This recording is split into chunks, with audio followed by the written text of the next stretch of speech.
ಚಿಂದಿ ಉಡಾಯಿಸೋ ಖಾರ ಬಣ್ಣ ರುಚಿಯನ್ನು ನೀಡುತ್ತದೆ. ಮೆಣಸಿನ ಪುಡಿ ಚಿಂದಿ ಉಡಾಯಿಸೋ ಖಾರ ಬಣ್ಣ ರುಚಿ. ಬೆಳಗಾವಿ ಜಿಲ್ಲೆಯಲ್ಲಿ ಭಾರೀ ಮಳೆಯಿಂದ ಅವಾಂತರ ಸೃಷ್ಟಿಯಾಗಿದೆ. ಜಲಾಶಯದಿಂದ ನೀರು ಬಿಟ್ಟ ಹಿನ್ನೆಲೆಯಲ್ಲಿ ಬೆಳೆ ಮಣ್ಣು ಪಾಲಾಗಿದೆ. ಮಾರ್ಕಂಡೇಯ ನದಿಯಿಂದ ಸಾವಿರಾರು ಎಕರೆ ಬೆಳೆ ಹಾನಿಯಾಗಿರುವುದು. ಕಬ್ಬು, ಮೆಕ್ಕೆಜೋಳ, ತರಕಾರಿ ಬೆಳೆ ಸಂಪೂರ್ಣ ಹಾನಿಯಾಗಿದೆ. ಮಾರ್ಕಂಡೇಯ ನದಿ ಪಾತ್ರದ ರೈತರಿಗೆ ಬೇಕಿದೆ ಶಾಶ್ವತ ಪರಿಹಾರ. ನದಿಗಳ ಹೂಳೆತ್ತುವ ಕಾರ್ಯ ದಶಕಗಳಿಂದಲೂ ಕೂಡ ಆಗಿಲ್ಲ. ಹೀಗಾಗಿ ನದಿಗಳು ತಮ್ಮ ಒಡಲನ್ನು ದಾಟಿ ಅವಾಂತರ ಅನ್ನೋದು ಸೃಷ್ಟಿಯಾಗ್ತಾ ಇದೆ.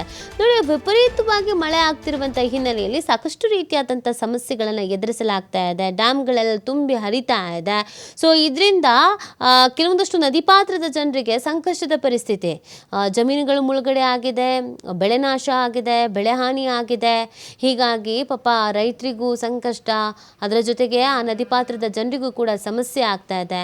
ಹಾಗಾಗಿ ನಮಗೆಲ್ಲ ಒಂದು ಶಾಶ್ವತ ಪರಿಹಾರ ಅನ್ನೋದು ಬೇಕು ಅನ್ನುವಂಥ ಆಗ್ರಹವನ್ನು ಕೂಡ ಮಾಡಲಾಗ್ತಾ ಇದೆ. ನಮಗೊಂದು ಶಾಶ್ವತ ಪರಿಹಾರವನ್ನು ಕಲ್ಪಿಸಿ ಅನ್ನುವಂಥದ್ದನ್ನು ಇದೀಗ ಕೇಳ್ಕೊಳ್ಳಲಾಗ್ತಾ ಇದೆ.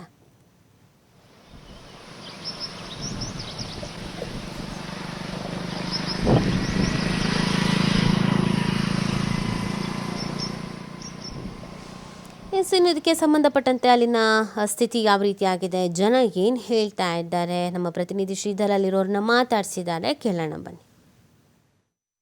ಗಡಿ ಜಿಲ್ಲೆ ಬೆಳಗಾವಿಯಲ್ಲಿ ಈ ಬಾರಿ ಉತ್ತಮವಾದಂಥ ಮಳೆಯಾಗಿದೆ. ಆದರೆ ಅತಿಯಾದ ಮಳೆ ಆಗಿದ್ದರಿಂದ ರೈತರು ಮಾತ್ರ ಕಂಗಾಲಾಗಿ ಹೋಗಿದ್ದಾರೆ ಅಂತ ಹೇಳ್ಬೋದು. ಯಾಕಂದರೆ ಬೆಳಗಾವಿ ಜಿಲ್ಲೆ ಸಪ್ತ ನದಿಗಳ ದಡದಲ್ಲಿ ಬರ್ತಕ್ಕಂಥ ಸಾವಿರಾರು ಎಕರೆ ಪ್ರದೇಶದಲ್ಲಿ ಬೆಳೆದಂಥ ಬೆಳೆಗಳು ಹಾನಿಯಾಗಿದ್ದಾವೆ.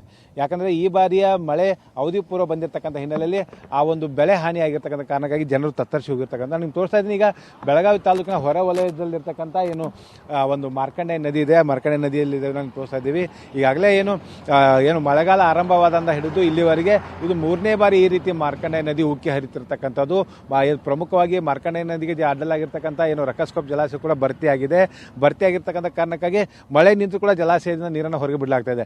ಹೀಗೆ ಹೊರಗೆ ಬಿಡ್ತಿರ್ತಕ್ಕಂಥ ಕಾರಣಕ್ಕಾಗಿ ಏನು ಮಾರ್ಕಂಡೇಯ ನದಿಯ ಅಕ್ಕಪಕ್ಕದಲ್ಲಿ ಇರ್ತಕ್ಕಂಥ ಏನು ಸಾವಿರಾರು ಎಕರೆ ಪ್ರದೇಶದ ಜಮೀನಿದೆ, ಜಮೀನಲ್ಲಿ ಈಗ ನೀರು ನುಗ್ಗುವಂಥದ್ದು. ಈಗ ನಾನು ನಿಮ್ಗೆ ತೋರಿಸ್ತಾ ಇದ್ದೀನಿ. ಪ್ರಮುಖವಾಗಿ ಇಲ್ಲಿ ಏನು ಮಾರ್ಕಂಡೇಯ ನದಿ ಪಕ್ಕದಲ್ಲಿ ಇರ್ತಕ್ಕಂಥ ಏನು ಜಮೀನಿದೆ, ಆ ಜಮೀನಿನಲ್ಲಿ ಕಬ್ಬು ಬೆಳೆ ಆಗಿರ್ಬೋದು, ಜೊತೆಗೆ ಮೆಕ್ಕೆಜೋಳ ಆಗಿರ್ಬೋದು, ಸೇರಿದಂತೆ ಏನು ತೋಟಗಾರಿಕೆ ಬೆಳೆಗಳಾಗಿರ್ಬೋದು, ಎಲ್ಲ ಬೆಳೆಗಳನ್ನು ಏನು ಬೆಳೆದಂಥ ರೈತನಿದ್ರೆ ರೈತ ಈಗ ಆ ಒಂದು ಬೆಳೆ ಕಳೆದುಕೊಳ್ಳುವಂಥ ಆತಂಕ ಇರ್ತಕ್ಕಂಥದ್ದು. ಈಗಾಗಲೇ ಏನು ಬೆಳೆ ಹಾನಿಯಾಗಿದೆ. ನಮ್ಮ ಜೊತೆಗೆ ಏನು ಮಲಪ್ರಭಾ ನದಿಯ ದಡದಲ್ಲಿರ್ತಕ್ಕಂಥ ಏನು ರೈತರಿದ್ದಾರೆ, ಅವರು ಕೇಳೋಣ. ಸರ್, ಈ ರೀತಿ ಮಳೆ ಬಂದು ಮಳೆ ನೀರಾಗಿರ್ಬೋದು, ನದಿ ನೀರು ಜಮೀನಿಗೆ ಹೋದ್ರೆ ಎಷ್ಟು ಹಾನಿ ಆಗ್ತೈತ್ರಿ ರೈತರಿಗೆ? ಈಗ ನೋಡ್ರಿ ಸರ್, ಎಕರೆಕ್ರಿ 7-8 ಸಾವಿರ ರೂಪಾಯಿ ಭತ್ತ ಚಕ್ ತಗೋತಾರೆ ಸರ್. ಆದ ಎಲ್ಲ ನೀರಾಗ ಮುನುಗೋಯ್ತ್ರಿ ಸರ್. ಮುನಿಗೆ ಹೋದ್ರೆ ಮತ್ತೆ 2 ಸಾವಿರ ಹಚ್ಬೇಕ್ರಿ. ಆದ್ರಿ ಮತ್ತೆ ಭತ್ತಕ್ಕೆ ನೋಡೋರು ರೇಟ್ ಇಲ್ರಿ. ಮತ್ತೆಲ್ಲ ನೀರು ಬಂದಿದ್ದೆಲ್ಲ ಇದಾಗೈತಿ, ಭಾಳ ಬಾದಾಗೈತ್ರಿ. ಮತ್ತೆ ಈಗೆಲ್ಲ ಈ ವರ್ಷ ಕಬ್ಬು ಮಾಡಿದಾರ್ರಿ ಮಂದಿ ಹೆಚ್ಚ, ಅಂದ್ರೆ ನಾಶ ಆಗೈತೆ ಅಂತ ಹೇಳ್ರಿ. ಭತ್ತ ಹಚ್ಚಿದ್ರಿ ಸರ್. ಹಾ, ಮತ್ತೆಲ್ಲ ನೀವು ಎಷ್ಟು ಹಚ್ಚಿದ್ರಿ ಭತ್ತ? ಏನು ನಾವು ಸರ್ 2 ಸಾವಿರದ ಹಚ್ಚಿವ್ರಿ. ಹೊಳಿ ಬಂದ್ ಹೊಕ್ಕಾನ ರೀ 2 ಸಾವಿರದ ಭತ್ತ ಹಚ್ಚಿದೇವ್ರಿ. ಲುಕ್ಸಾನ್ ಆಗೈತ್ರಿ. ಹ್ಞೂ ರೀ, ಪ್ರತಿ ವರ್ಷ ಹಿಂಗಾಗೈತ್ರಿ ಇದು ಪ್ರತಿ ವರ್ಷ. ಹ್ಞೂ ರೀ, ಏನ್ರ ಮತ್ತೆ ಇದಕ್ಕೆ ಬೇಡಿ ಇದು ಇಡ್ಬೇಕ್ರಿ ಅಂದ್ರ ಮಾಡ್ಬೇಕ್ರಿ. ಇದು ಏನ್ರಿ ಸ್ವಲ್ಪ ಕೆರಿ ಹಡ್ಕೊ, ಇದು ಹೊಳಿ ಹಡ್ಕೋಬೇಕ್ರಿ ಇದೆಲ್ಲ. ಹಾ, ತೆಗಿಬೇಕ್ರಿ ಅದ.